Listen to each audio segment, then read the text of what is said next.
Hello, ladies and gentlemen. Welcome back to part 5.5. I guess maybe it would be 4.5 of my Pokemon Run and Bun Hardcore Nuzlocke. Today we're taking down the Winstrates and then Vito, and a couple fights between here and there. Winstrates are a really interesting challenge. I like to take Squirk's advice here and calc from the back to the front. Doing so determined that Talonflame was the correct lead, and I need it to be at not necessarily full health, but decent enough health. Two Cannon is no problem, neither is the Emolga. Take a little bit of damage here from the dual Wing Beat, but Sludge Bomb always 2-hit KOs, I'm never dead to any crits, and Citrus Berry ensures that I am A-okay against Winstrate Victor. Leads us right into Winstrate Victoria. No opportunity to heal, but the good news is we've got Acrobatics on our side. Abomasnow sees that I OHKO with Acrobatics, so it's going to go for Ice Shard, allowing me the opportunity to get two pretty clutch roosts in, so that I can be at as high health as possible. Take out the Abomasnow, and it sees a slow kill with Seismitoad. It's just an easy swap to absorb the Roserade, where it tries to Toxic me, but it can't do that, so I don't actually know why it tried to Toxic my Talonflame, but whatever, I'll take it. Out comes the Scorch, Jawlock outspeeds, takes no damage from Fire Lash, and then Rock Slide is just a super sweet, clean, one-hit KO. Ramping up in difficulty a little bit here with Vivi, 3 Mons, this time a Focus Sash, Rabombi lead, tries to Stun Spore, but because Absorb is a Grass type, I cannot be paralyzed or hit with powder moves, so quick Hidden Power Poison Tech. Since I'm Technician, it gets boosted to 90 base power, which I think is the same with Sludge Bomb, but I don't have Sludge Bomb, so that's cool. This Flygon is special, so as you can see I take a little bit of damage from the Scorching Sands. I was never dead to crit there. Just 2 Flash Cannons, I believe, and then I can Chain Kill a Flash Cannon into the Sudowoodo for the clean KO as well. And here's the demon of this challenge, the Medicham that goes into Mega Mode and then can fake you out, but Acrobatics just one-shots. As you will see, Talonflame is my absolute goat because I invested 2 scales into it, so it hits really fast and hits really hard. Crocodile from there is just a clean, easy Trop Kick. I think that's the only time I used it in this gauntlet. So yeah, that is the Winstrates. Now we're going to move on to the Sandstorm fights. So the next, I think, 6 to 9 battles all take place in Permanent Sandstorm. The first few trainers were really of no issue, but here is our first double battle, and if you know me at all, you know I hate these fucking things. So Acrobatics into the Maractus just gets a clean KO, and then High Jump Kick cleanly KOs Gigalith as well. A little bit of, a little dangerous, not trying to clear just one side, but I figured Psycho Cut from High Jump Kick cleanly KOs Nidoking, and then I was not anticipating this Muddy Water, which gets an accuracy drop, and then kills my High Jump Kick. So that was really unnecessary. I could have just swapped it out or detected that turn while I got my Grass type in, but none of my Grass types actually KO this Gastrodon from full because of its berry. So a little bit messy. We lose High Jump Kick the Medicham, which really actually sucks quite a bit here. That was one of my better guys, so you're hearing the sad music right now. This is why. Let's dump them out into the old RIP box. The next fight I want to cover, I find is actually really, really difficult to plan for, and it is this battle against Ruin Maniac Rigger, and it tends to revolve around this Screen's Dragapult. I go for the Nuzzle, get a crit, and Para, which doesn't actually matter, but now I outspeed, play Rough after Reflect, and critical hit KOs. My plan there was to stall out the Reflect as much as possible. I should have just kept spamming Nuzzle. The issue is that now Reflect is up, Crocodile is out, and this Crocodile has Weakness Policy, plus Power Trip, plus Bulk Up. Really, really threatening guy. You can't hit him with any super effective moves unless you see the kill, and with Reflect up, I really don't see any easy ways for us to do this now. I go to work up for an Intimidate. It bulks up. I hit a Secret Power hoping for some sort of status to save me. Earthquake into Oranberry is fine. No status from Secret Power. I think in the desert, I don't even know what it does. It looks like Mudshot, but it didn't lower any stats. I'm slowly trying to stall out the Reflect. I go into Trop Kick here. I can't actually hit it with Trop Kick or else it'll proc Weakness Policy. Nor can I hit it with Low Sweep. So my plan here, as it goes for another bulk up, is to Rapid Spin to outspeed. I think there's one more turn of Reflect. Finally here it wears off. And then praying for a Power Whip kill. And we don't get it. And as a result, we have to say adios to Trop Kick. Luckily, not letting that get us down, Bubble with an Aqua Jet can take it out, which leads into Cloister, which does not take too kindly to a Flash Cannon. In fact, it just dies. Then last, but definitely not least, is the Violite Shelgon. Can't really do that much damage to me, and it sees no way to Dragon Dance, so Flash Cannon Spit F drop into Flash Cannon crit means dead little dragon guy. Alright, now that we are out of the permanent Sandstorm, I didn't really want to spend too much time in there. Besides the 2 battles I showed, nothing really of note happened. Encounter on this route was Murkrow. Pretty bog standard, you've got a 20% chance. So now I'm going to cover what I've dubbed the Final Gambit fight. This fight I really wanted to just showcase how tricky it is to play around the Final Gambit Mon in the middle, the really fast Exceligor. Psywave Rapid Spin into Psychic KOs the Seviper, and then Bug Buzz, Never Dead to Final Gambit on that switch in. So Empoleon was my safest play. Take a Bug Buzz, ends up being fine, but now I am dead to Final Gambit. However, it sees a KO with Focus Blast as well, which means I have to swap into Thunder. Tanks that Focus Blast nicely, but again, I am dead to Final Gambit. Highest damage here from Exceligor is Bug Buzz, which Slash actually takes pretty nicely, but here it decides to give up its life. Thankfully, with the Life Orb, Slash has enough HP to survive that, because if you don't know, Final Gambit just takes your remaining health and does that amount of damage to the opponent. Last is Greninja. I swap into Work Up for the Intimidate since it's mostly physical, and then I go to Leer for another. It sees highest damage at this point is Gunk Shot, which gets the poison, but it's fine. So I nuzzle really quickly to just incapacitate it, and then I think it's pretty clean from here. Just swap into Bubble, tank no damage from a Gunk Shot. I outspeed. It's Poison type at this point because of Protean. So just calcing out the rest of the fight real quick. I believe here a Flash Cannon, just 2 Flash Cannons will do the trick. Spit F drop because why not? Tank a Low Kick after 2 Intimidates. Thank God that didn't crit. But we're not going to talk about the possibility where that happened. It went for Water Shuriken because it saw that I was faster and it was dead, but it gets a pair of procs, so we're good. Next fight up here is against Rich Boy Santos. It's a Sun fight. So I lead with Chesto Berry Thunder, have Kabutops, then we've got Gust the Pidgeot to slow down the Mamoswine, Lava Plume, Leer, and then of course Jaw, Clamp Jaw, Dreadnought. I've got Dreadnought is last. This guy is really scary. He's got, again, a Sun team with, I think, a Scarf Typhlosion with Eruption and a Chlorophyll Shift Tree that can explode on you. So my plan here was to take Hypnosis and then Cotton Spore to lower its speed. It just goes for damage right away. So I get the speed drop, and then now that I'm faster with Ampharos, I can take one more Flamethrower, and it needs to be at a range where Kabutops can come in on a Flamethrower. I don't know why I didn't just swap into Kabutops there. That was kind of awkward. But now Kabutops is burned, which ends up not being too much consequence because Rock Slide takes out Ninetales from here.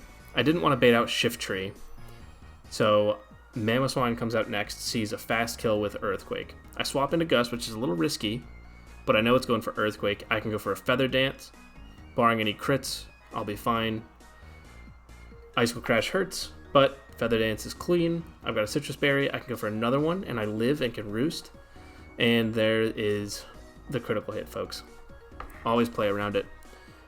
I felt at the time that I didn't have the ability to play around it, but look what happened. We lost a dear member of the team. Now I can go into Lava Plume, who has Magma Armor, so he can't be crit, and then Flamethrower KOs from here. Shiftry comes out next, which is bad. I wanted this to come out last so it couldn't explode. I go for an Intimidate, while it goes for Solar Blade, and then here it's at full health. We've got a 10% chance that it blows up, and there we go. So we lost 2 yet again. I was hoping I would be fine with the Intimidate, and it wouldn't see the KO with Explosion, but of course it did. And then last but not least is the Typhlosion, who gets a crit to boot, wasting a Citrus Berry on old Jawlock, who after 2 Rock Slides will take this out. Went for Rock Slide over Rock Tomb because it's Choice Scarf, and I wouldn't have outsped anyway. So 2 really hard deaths there. They weren't incredible Pokemon, but Luxray was really strong with the Lonely Nature and near max attack, and Pidgeot was just a champ. Next up, we're going to cover this Gothitelle double battle. There's only 4 guys, and it's a true double battle, so you can't focus down one side, but my plan here is to bait 2 moves into Work Up, and then swap into my Ground type, so I can spam Discharge with Thunder. That's like my go-to double battle play at this point. I really like this move. I wish it got Thunderbolt, but, you know, it's fine. So here I'm just checking HP ranges. Psywave is only dead, I believe, to a Liquidation from Bruxish, and it's baiting a Dark-type move from the Scrafty, so I need to make a swap. I'm going to go for the Discharge, or the Signal Beam here into the Bruxish. I think that's what I clicked. I was moving a little bit too quickly. I actually went out of town for a weekend and then came back and just played this morning. I was really dreading this fight after the few deaths we've gone through on this route already. So Signal Beam with Thunder to take out the Bruxish, swapping Psywave into Clamp, but Bruxish just ends up going for Psychic Fangs into Thunder, and Clamp takes a foul play. So here is why I wanted to bring Clamp. This Gothitelle has Shadow Tag, meaning you can't swap out normally.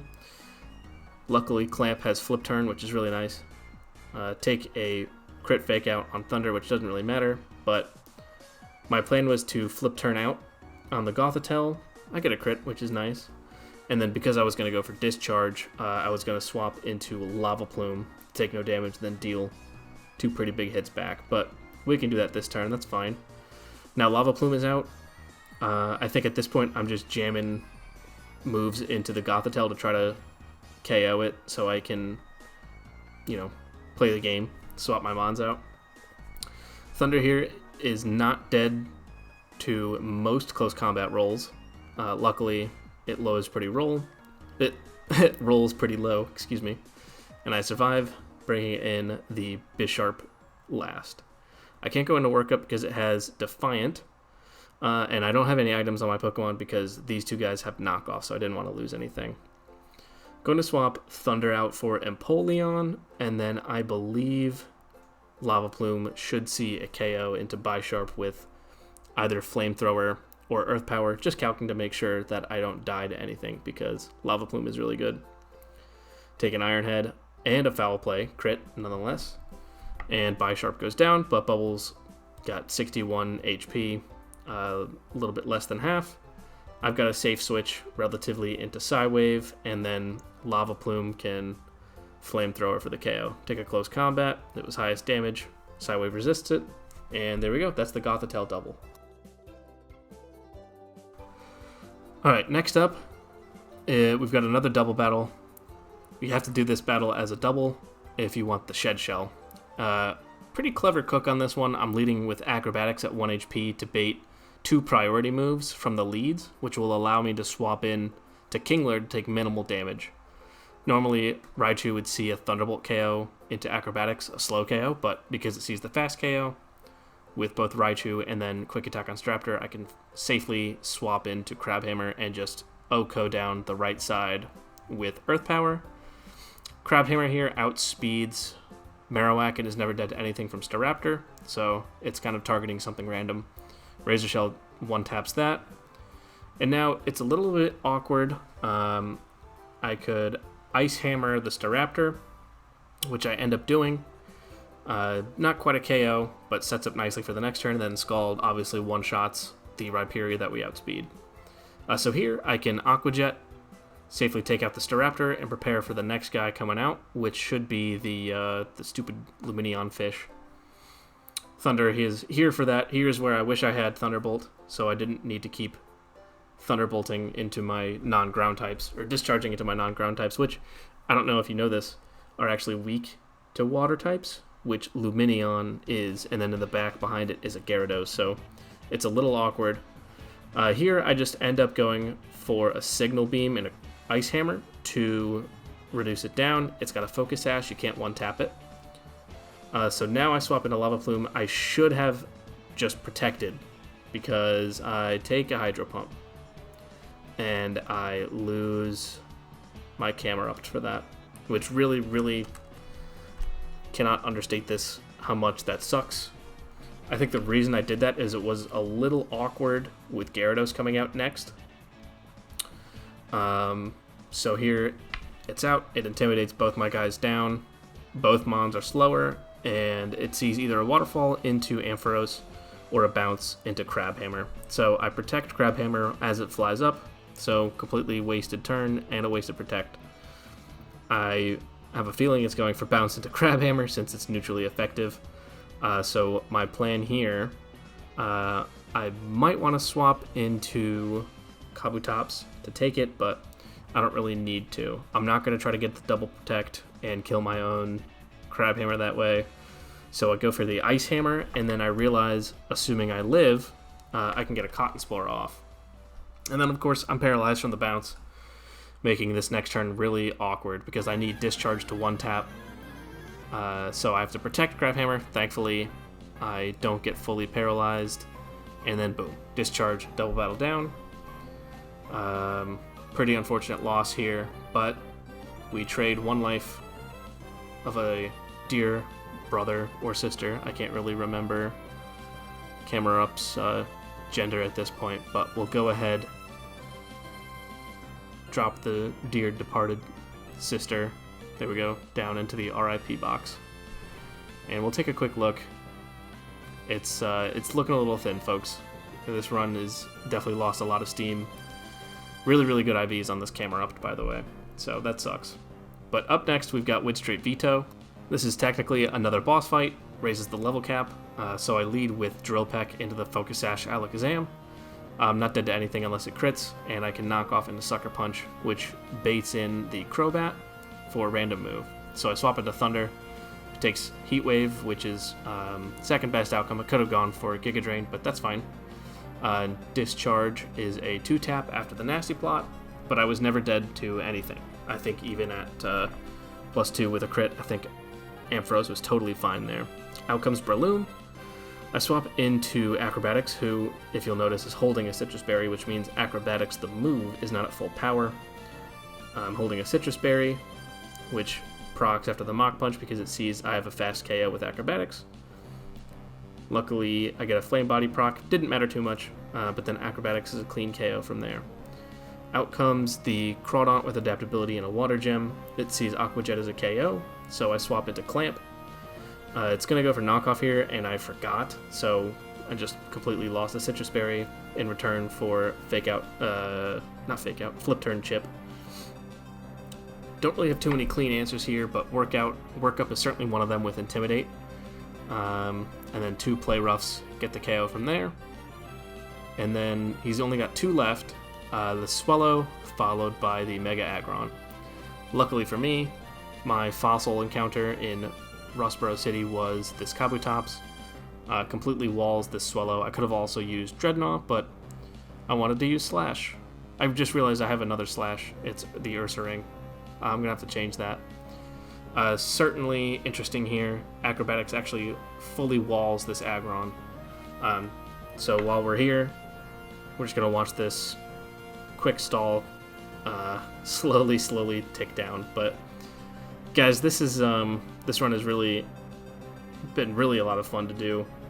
I am planning on putting out a second part 2 part 5, covering the rest of the split up through Flannery. So stay tuned for that. this split is just really long, and I wanted to not put out one 40-minute video, so here are two probably... Well, this one's 21 minutes long. I have no clue how the next one's going to be. But we're fully caught up to where I'm at this point now.